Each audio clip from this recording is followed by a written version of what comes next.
Welcome to Thailand, where ghosts, spirits, magic, love spells, hate spells, death spells, and above all, money spells are strong and sound. If you go to Thailand and see grown-up people walking with dolls and talking to them like children, don't freak out and think they're crazy.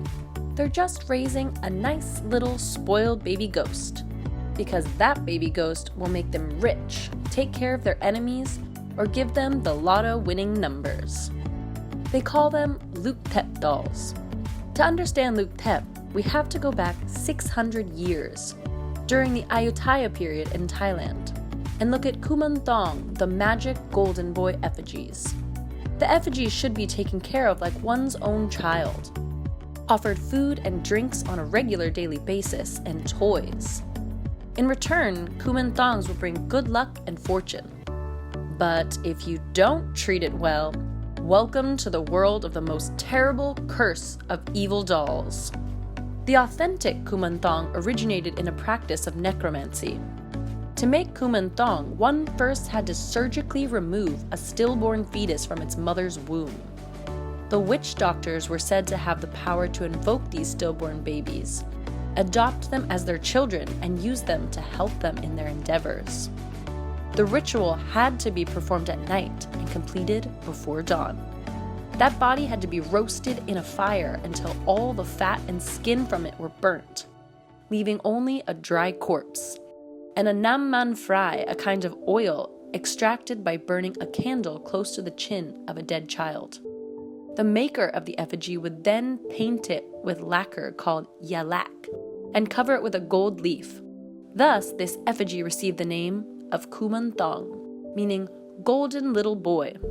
The spirit of a dead baby is then ritually invoked through recitation of specific mantras, which will cause the spirit of the dead baby to reside in the effigy.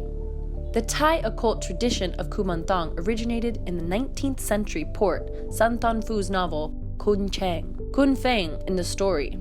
Kun Feng, a high-ranking soldier close to the king, earns the favor of a powerful sorcerer. The sorcerer takes such a liking to Kun Feng that he offers his daughter in marriage. Unfortunately, sometime after Kun Feng learns of his wife's pregnancy, he and his father-in-law begin arguing so much that he plots to have Kun Feng killed. Kun Feng discovers that his wife has been commanded by her father to poison him, and in a vengeful rage, Kun Feng cuts his own child out of his wife. With the bloody fetus in hand, Kun Feng builds a fire at a temple, placing the body on a grill after wrapping it in pieces of sacred cloth covered in prayers. While Kun Feng chants prayers, the roasting soon reduces the fetus to a dried-out husk, with only paper-thin skin stretched over a skeleton. At the end of the ritual, the violently aborted child had become a ghost with whom Kun Feng could speak and communicate, a sort of guardian spirit for his father. Some Kuman effigies were soaked in nam man fry, a kind of oil extracted by burning a candle close to the chin of a dead child, or a person who died in a violent circumstance, or an unnatural death. Taking a Kumanthong home and setting up a little shrine for him is a little bit like adopting a new child. It's thought that Kuman can grant favors for his master, but only if he's happy, and even then, there can be unintended side effects. Taking care of Kuman involves giving him something to eat and drink every day. He had a sweet tooth, as most little boys do, and so candy, cookies, or other snacks are considered good food offerings.